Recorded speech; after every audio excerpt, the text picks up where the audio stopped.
يا مساء السعادة والهنا على أحلى وأغلى عيلة في الدنيا، عيلة رانيا ميكس. ازيكم حبايب رانيا؟ يا رب تكونوا كلكم بخير. النهاردة إن شاء الله هنعمل مع بعض الملوخية.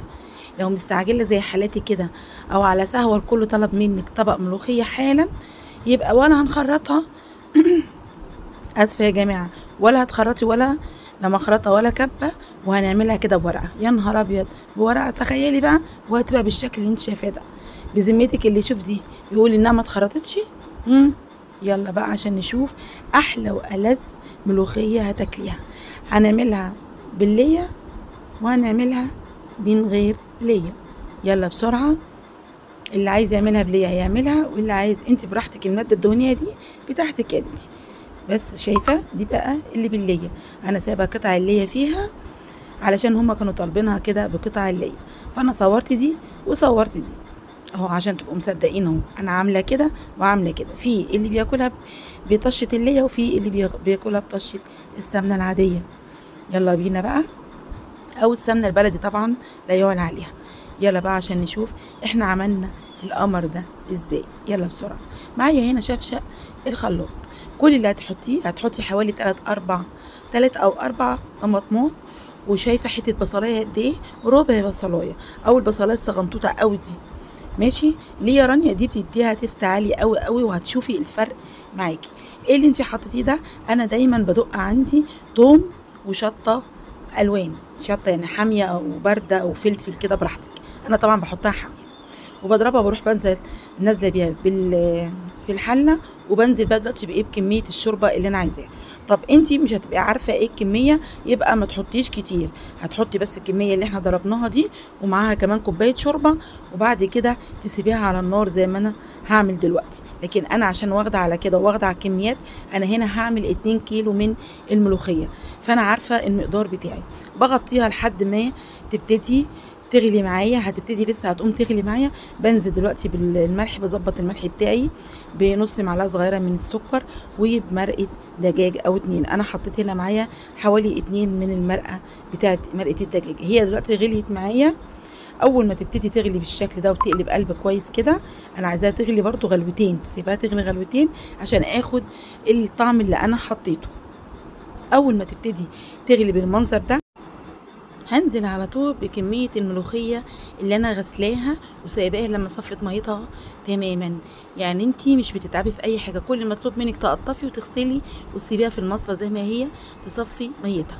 شايفين انا عاملة كمية قد ايه؟ عاملة 2 كيلو. لو انا مش واثقة من النتيجة، ومش واثقه من الوصفه بتاعتي انها تبقى ممتازه، عمري ما هعمل الكميه الكبيره قوي دي. ليه يا رانيا انت بتعملي الكميه الكبيره دي؟ انا بعمل الكميه الكبيره دي ان الملوخيه بتاعتي لازم الكل ياكل منها، لازم. وانا مش معقوله طبعا، مش هكبر بخاطر كل اللي هيطلب مني، وانا كده كده الحمد لله رب العالمين انا ما بسيبش حد لحد ما يجي يطلب. المهم، فانا بحط كل الكميه بتاعتي اللي معايا كلها. ما تقلقيش خالص خالص من الطماطم، مش هتبان نهائي زي ما شفتي في اول الفيديو بتاعنا.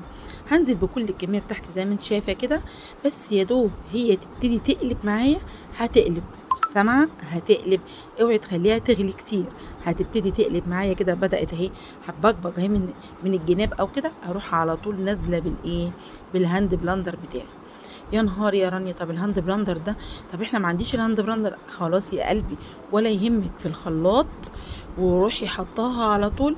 ما تقوليش والله ما تخافي، مش هيحصل حاجه للخلاط خالص، وعلى ضمانتي. حطيها على طول، مش هتاخد ثانيه في الخلاط. هتضربي في الوقت ده ضرب متقطع، يعني تقفلي تقفلي كده. يعني اول ما بس تحسي انها بدات تنعم معاكي، اديكي الدرجه اللي انت هتشوفيها دي. بس يا سلام بقى لو كان الهاند بلندر موجود، هيبقى افضل وافضل. ليه؟ لانك هتبقي شايفه النتيجه قدام عينيكي زي ما انا شايفاها كده بالظبط. بصي النتيجه معايا، اقسم بالله العظيم النتيجه كانك فعلا مخرطاها بالمخرطه. طبيعي احنا بنحب الملوخيه تبقى فيها قطعه نشوفها، قطعه كده تبين. شايفه الهاند بلندر باين فيه ازاي؟ انا بطلع الهاند بلندر كده عشان عايزه اشوف الملوخيه بتاعتي بتعلم عليه ولا لا، بتسيب عليه قطع صغيره ولا لا. لو ثابت عليه قطع صغيره كده، انا عايزه النتيجه اللي انت هتشوفيها معايا دلوقتي دي، عشان تبقى كانها فعلا متخرطه. شايفين النتيجه؟ شايفاها؟ ما دام علمت كده معايا خلاص كده انا مش عايزه حاجه تاني. خلاص بقلبها بقى وبجيب الجناب كلها. طبعا ما تسيبيش اي حاجه الا لما تكون خدت نفس النتيجه. شايفين النتيجه؟ والله تحفه. اوعي تقولي انها خفيفه، ابدا هي مش خفيفه. هي دلوقتي اول ما هتقعد يا دوب بس هطفى عليها دقيقه واحده بس قبل ما اجهز الاطباق اللي احنا هنغرف فيها، هتلاقيها تقلت زي ما بتشوفيها في الفيديو معايا. بس كده انا عايزه كده. تعالوا بقى نروح نشوف الطشه بتاعتنا. انا معايا هنا حوالي يعني ممكن نقول قطعه كبيره كده حلوه محترمه كده، محترمه بنت ناس كده، من اللي بقطعها زي ما انا عايزه، وانا واقفه كده مكعبات صغيره في قلب الطاسه بتاعتي. واول ما تبتدي تسيح مع شويه زيت صغيرين، انزل بالدقه بتاعتي اللي احنا متفقين عليها، الثوم والشطه اللي احنا دقينها على طول وسايبينها عندنا في التلاجة. بنزل بالكميه اللي انا عايزاها واروح جايه محمراها. انا ما بحبش احمر التومه قوي، انا عايزه بس الحته تملى الدنيا كده حواليا. اول ما ابتدي اشم ريحه التوم قلب الدنيا والبيت كله بقى قال يا ايه بونو بونو يا رانيا، اروح على طول نازله بالكزبره الناشفه بتاعتي. وبعد ما انزل بالكزبره الناشفه ابتدي بقى اخد الدرجه الذهبي اللي انا عايزاها، اللي انت هتشوفيها معايا دلوقتي. برضو انا مش محمر قوي علشان الكزبره ما تمررش معايا لا هي ولا الثوم، بس يا دوب بس يديني اللون اللذيذ قوي ده اللي انت شايفاه ده الفاتح. خلي بالك اللون الفاتح، ما تغمقيش ابدا ابدا التومه علشان ما تبقاش ممرره وتبوظ طعم الاكل معاكي.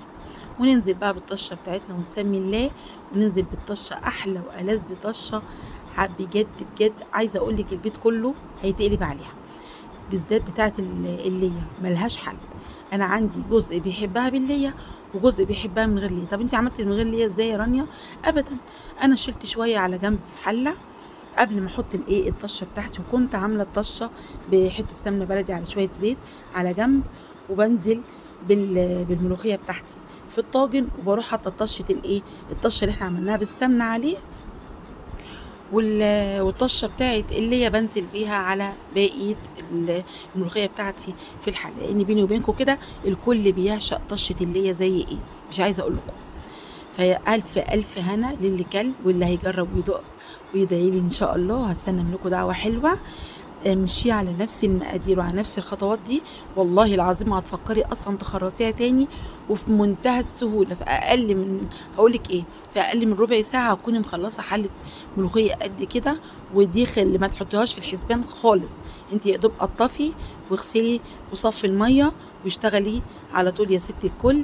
واحلى والذ طبق ملوخيه هتتاكل من ايديك. واسفه بعتذر على المشهد ده علشان كنت ماسكه التليفون بايد، وايدي التانيه بوريكم سمك الملوخيه معايا عامل ازاي، ان هي مش خفيفه، ان هي فعلا ممتازه. وما تنسوش رانيا باللايك الجميل بتاعكم. والف الف هنا يا حبايب رانيا، وربنا يخليكم ليا وما يحرمنيش منكم ابدا. ودي الطبق التاني بتاعنا اللي احنا عملناه بالليه، اللي عايز ده هياكل واللي عايز ده هياكل. بس انا عايزه اقول لكم ده كان عليه يعني بصوا هكسوس ماشي، وفي اللي ما بيحبهاش بالليه زي ما قلت لكم.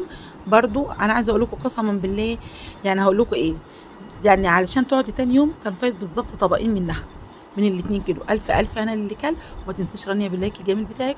والسلام عليكم ورحمه الله. باي.